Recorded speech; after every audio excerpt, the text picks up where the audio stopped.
ओम गुरुर्ब्रह्मा गुरुर्विष्णु गुरुदेवो महेश्वरः गुरुः साक्षात् परब्रह्म तस्मै श्री गुरुवे नमः। ऋषि पंचमी व्रत कथा। ऋषि पंचमी क्यों मनाते हैं, कैसे मनाते हैं? भाद्रपद मास के शुक्ल पक्ष की पंचमी के व्रत को ऋषि पंचमी कहते हैं। इसको स्त्री पुरुष सभी पापों को निवृत्ति के लिए करते हैं। नियम पूर्वक व्रत और पूजन करने से सर्व सुख, आरोग्यता, समृद्धि, यश, धन, धान्य, संतान, वैभव और विजय की प्राप्ति होती है। अंत में मोक्ष प्राप्त होता है। इस व्रत का विधान है कि व्रत वाले दिन ब्रह्म मुहूर्त में उठकर किसी नदी या जलाशय में स्नान करें। जब स्नान करके पवित्र हो जाए तो रेशमी धोती, साधारण वस्त्र धारण करें।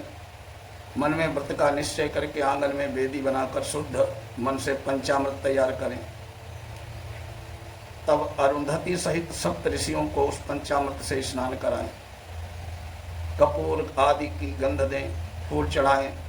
उनके सम्मुख दीपक जलाकर हाथ जोड़कर प्रार्थना करें कि आप मुझ पर कृपा करें, मेरे द्वारा निवेदित इस पूजा को स्वीकार करें। भगवान को भोग लगाकर प्रसाद समस्त बंधु बांधव और कथा सुनने वालों को बांटें। अब आरंभ करते हैं कथा।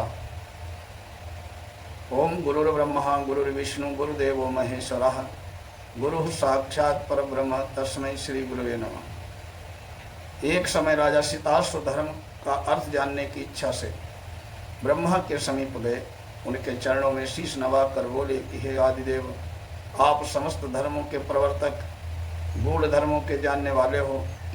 आपके मुख से धर्म चर्चा श्रवण करने का मन कर रहा है, क्योंकि इसे असीम शांति मिलती है। भगवान के चरण कमलों में प्रीति बढ़ती है। वैसे तो आपने मुझे अनेकों प्रकार के व्रतों का उपदेश किया है। अब मैं आपके मुखारविंद से उस उत्तम श्रेष्ठ व्रत को सुनने की अभिलाषा रखता हूँ, जिसके करने से प्राणी के समस्त पाप नष्ट हो जाते हैं। राजा के वचनों को सुनकर ब्रह्मा जी ने कहा, हे नृपश्रेष्ठ, तुम्हारा प्रश्न अति उत्तम और धर्म में प्रीति उपजाने वाला है। मैं तुमको समस्त पापों को नष्ट करने वाला सर्वोत्तम व्रत सुनाता हूँ। ये व्रत ऋषि पंचमी के नाम से विख्यात है। इस व्रत को ग्रहण करने वाला प्राणी अपने समस्त पापों से सहज ही छुटकारा पा जाता है। उसे नरक में कदापि नहीं जाना पड़ता है। इस व्रत का एक और अति प्राचीन इतिहास भी है। उस इतिहास को मैं तुम्हारे सन्मुख वर्णन करता हूँ। एक समय की बात है, विदर्भ नाम के देश में उतंक नामक ब्राह्मण की पतिव्रता पत्नी के साथ निवास किया करता था। उस ब्राह्मण दंपत्ति के एक पुत्र और पुत्री थी। पुत्र का नाम था सुविभूषण। वो कुशाग्र और तीक्ष्ण बुद्धि वाला था। उसने अल्पकाल में ही चारों वेदों को पढ़ लिया। हे राजन, उतंक ने अपनी पत्नी के परामर्श से अपनी पुत्री का विवाह एक योग्य ब्राह्मण कुमार के साथ कर दिया, किंतु भगवान की गति ही कुछ ऐसी थी कि कन्या पर विवाह के 1 माह पश्चात ही विधवा हो गई। अतः विधवा होने के पश्चात हो कन्या अपने धर्म का पालन करती हुई अपने पिता के यहाँ ही रहकर अपने समय को व्यतीत करने लगी। विधवा कन्या के दुख से दुखी होकर उतंक अपने घर को अपने पुत्र को सौंपकर पत्नी और कन्या को लेकर गंगा जी के किनारे चला गया। वहाँ आश्रम बनाकर वेदों का पठन पाठन करने लगा। उसके पास कुछ ब्राह्मण भी वेद पढ़ने के लिए रहने लगे। कन्या भी अपने धर्म का पालन करती हुई समय व्यतीत कर रही थी। वो नित्य प्रति मन लगाकर माता पिता की सेवा करती। एक दिन समस्त कार्यों को थक कर वो कन्या एक शिला पर आराम करने के लिए लेट गई। थकान के कारण उसे अपने शरीर की कोई सुध न रही। भगवान की गति से अर्धरात्रि के समय उसके शरीर में कीड़े उत्पन्न हो गए। शिष्यों ने जब उस कन्या के शरीर पर कीड़ों को देखा तो उन्होंने जाकर गुरु पत्नी को बताया। कन्या के शरीर में कीड़े पड़ जाने की बात सुनकर ब्रह्मणी विलाप करती उस शिला के पास पहुंची, जहां उसकी कन्या बेसुध पड़ी थी। उसके शरीर में कीड़ों को देखकर बहुत दुखी हुई। विलाप करते हुए वो ब्राह्मणी अचेत हो गई। जब उसे चेत हुआ तो उसने सोती हुई कन्या को गोदी में लेकर अपने पति के सामने जाकर रख दिया। कन्या की दशा को देखते हुए ब्राह्मणी ने अपने पति से कहा कि हे स्वामी, आप कृपा कर मुझे बताएं कि मेरी साध्वी कन्या की यह दुर्दशा किस दुष्कर्म से हुई। अपनी पत्नी की बातों को सुनकर उतंक मुनि थोड़ी देर के लिए शांत होकर हृदय से भगवान का चिंतन ध्यान करने लगे। उन्होंने अपनी ज्ञान शक्ति के द्वारा कन्या के पूर्व जन्म के समस्त वृत्तांतों को जान लिया। अब तब वे अपने नेत्रों को खोलकर बोले कि हे प्रिय, ये कन्या अपने पहले जन्म में भी एक ब्राह्मणी थी। उस समय इसने रजस्वला होते हुए घर के घड़े आदि बर्तनों को छू लिया था। उसी पाप के कारण इसके शरीर में कीड़े पड़ गए। इसे शुद्ध होने के बाद अपनी सखियों के साथ ऋषि पंचमी को व्रत को देखकर भी आदर नहीं किया था। व्रत के दर्शन के प्रभाव से तो इस जन्म में इसको ब्राह्मण कुल प्राप्त हुआ, परंतु व्रत का तिरस्कार करने के कारण इसके शरीर में कीड़े पड़ गए। मुनि के वचनों को सुनकर ब्राह्मणी बोली, ब्राह्मण, इस व्रत के दर्शन मात्र से आपके समान ब्रह्म तेजो में उत्तम कुल में इसको जन्म प्राप्त हुआ, और जिसका तिरस्कार करने से शरीर में कीड़ों से भर गया, उस महान व्रत को आप कृपा करके मुझे सुनाएं। उतंक प्रसन्न होकर बोले कि सुशीले, ये व्रत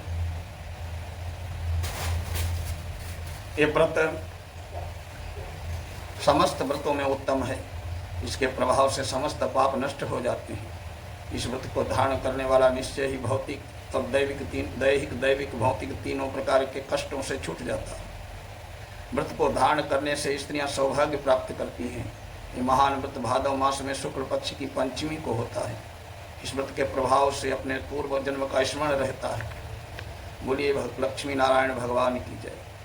अब ऋषि पंचमी की जो भविष्य पुराण में कथा है वो भी सुन लीजिए।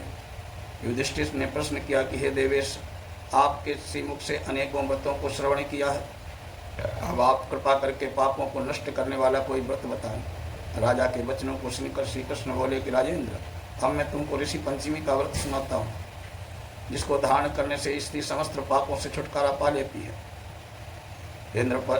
नृपोत्तम पूर्व समय में वध करने के कारण इंद्र ने इस पाप को 4 भागों में बांट दिया। पहला अग्नि की ज्वाला में, दूसरा नदियों के बरसाती जल में, तीसरा पर्वतों में, चौथा स्त्री के रज में। उस रजस्वला धर्म में जाने अनजाने उससे जो पाप हो जाते हैं, उसकी शुद्धि के लिए ऋषि पंचमी का व्रत करना उत्तम है। इस व्रत को समान रूप से 4 वर्णों की स्त्रियों को करना चाहिए। इसी विषय में एक प्राचीन कथा का वर्णन करता हूँ। सत्य युग में विदर्भ नगरी में स्वयंजित नामक राजा हुए। वे प्रजा का पुत्रवत पालन करते थे। उनका आचरण ऋषि के समान था। उनके राज्य में समस्त वेदों का गाथा, समस्त जीवों का उपकार करने वाला सुमित्र नामक एक कृषक ब्राह्मण निवास करता था। उसकी पत्नी जयश्री पतिव्रता थी। ब्राह्मण के अनेक नौकर चाकर थे। एक समय वर्षा काल में जब वो साध्वी खेती के कामों में लगी हुई थी तो रजस्वला हो गई। हे राजन, उसे अपने रजस्वला होने का आभास हो गया, परंतु फिर भी वो घर गृहस्थी के कार्यों में लगी रही। कुछ समय के पश्चात दोनों पति पत्नी अपनी आयु भोग कर मृत्यु को प्राप्त हो गए। जयश्री अपने ऋतुदोष के कारण कुतिया बनी। सुमित्र को रजस्वला स्त्री के संपर्क में रहने के कारण बैल योनि प्राप्त हुई, क्योंकि ऋतुदोष के अतिरिक्त इन दोषों का कोई अपराध नहीं था। इस कारण दोनों को पूर्व जन्म का समस्त विवरण याद रहा। वे दोनों कुतिया और बैल के रूप में रहकर अपने पुत्र सुमित के यहाँ पलने लगे। सुमित धर्मात्मा था, अतिथियों का सत्कार करता था। अपने पिता के श्राद्ध के दिन उसने अपने ब्राह्मणों को जीवाने के लिए अनेक प्रकार के भोजन बनवाए।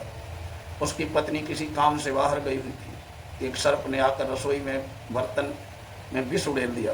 सुमित की माँ कुतिया के रूप में बैठी हुई थी, सब देख रही थी। अतः उसने अपने पुत्र को ब्रह्म हत्या के पाप से बचाने की इच्छा से बर्तन को स्पर्श कर लिया। सुमित की पत्नी से कुतिया का एक कर्म सहा न गया। उसने एक जलती लकड़ी कुतिया को मारी।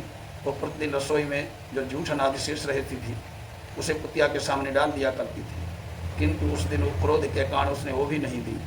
तब रात्रि में भूख से व्याकुल होकर कुतिया अपने पूर्व पति के पास आकर बोली कि हे नाथ, आज मैं भूखी मरी जा रही हूँ। वैसे तो रोज मेरा पुत्र खाने को देता था, मगर आज उसने कुछ नहीं दिया। मैंने सांप के विष वाले खीर के बर्तन को ब्रह्म हत्या के भय से छूकर भ्रष्ट कर दिया। इस कारण बहू ने मारा, खाने को भी नहीं दिया। बैल ने कहा, भद्रे, तेरे ही पापों के कारण मैं भी इस योनि में पड़ा हूँ। बोझा ढोते ढोते मेरी कमर टूट गई है। आज मैं दिन भर खेत जोतता रहा, मेरे पुत्र ने आज मुझे भी भोजन नहीं दिया, ऊपर से मारा भी खूब है। मुझे कष्ट देकर श्राद्ध को भी व्यर्थ किया है। अपने माता पिता की बातों को उनके पुत्र सुमित ने सुन लिया। उसने उसी समय जाकर भरपेट भोजन कराया। उनके दुख से दुखी होकर वन में जाकर उसने ऋषियों से पूछा कि हे स्वामी, मेरे माता पिता किन कर्मों के कारण इस योनि को प्राप्त हुए हैं। इस प्रकार उसने छुटकारा पाना चाहते हैं। सुमित के इन वचनों को श्रवण कर सर्पतपा नामक ऋषि ने दया करके उन्हें पूर्व जन्म के में तुम्हारे माता पिता ने उच्छृंखल स्वभाव के कारण रजस्वला होते हुए घर गृहस्थी की समस्त वस्तुओं को स्पर्श किया था। तुम्हारे पिता ने उसको स्पर्श किया था, इसी के कारण वे कुतिया और बैल की योनि में प्राप्त हुए हैं। तुम उनकी मुक्ति के लिए ऋषि पंचमी का व्रत धारण करो। श्री कृष्ण कहते हैं अर्जुन युधिष्ठिर, राज महर्षि सप्तपा के इन वचनों को श्रवण करके सुमित ने घर लौट आकर ऋषि पंचमी के दिन अपने आने पर उसने अपनी पत्नी सहित उस उत्तम व्रत को धारण किया। उसके पुण्य को उसने अपने माता पिता को दे दिया। व्रत के प्रभाव से उसके माता पिता दोनों ही पशु योनियों से मुक्त हो गए, स्वर्ग को चले गए। जो स्त्री इस व्रत को धारण करती है समस्त सुखों को पाती है। बोले लक्ष्मी नारायण भगवान की जय। आरती है। जय जय ऋषि राजा प्रभु जय जय ऋषि राजा, देव समाजा हृत मुनि स्कृत खुर गया काजा। जय जय ऋषि राजा, जय दध्य गाथर्वण भरद्वाज गौतम, जय श्रृंगी पराशर अगस्त्य मुनि सत्तम, वशिष्ठ विश्वामित्र गिरियत्री जय जय, कश्यप भृगु प्रभृति जय जय, कृप तप संचय वेद मंत्र कुष्ठावन सबको भला किया, सब जनता को तुमने वैदिक ज्ञान दिया। जय जय ऋषि राजा प्रभु जय जय ऋषि राजा, सब ब्राह्मण जनता के मूल पुरुष स्वामी, ऋषि संतति हमको ज्ञानी हो सत्पथगामी। हमें प्रभु आस्तिकता आप शीघ्र भर दो, शिक्षित सारे नर हों ये हमको बर दो। धरणी धर कृत ऋषि जन की आरती जो गावे, ओ नर मुनि जन कृपया सुख संपत्ति पावे। बोलिए ऋषि महात्माओं की जय।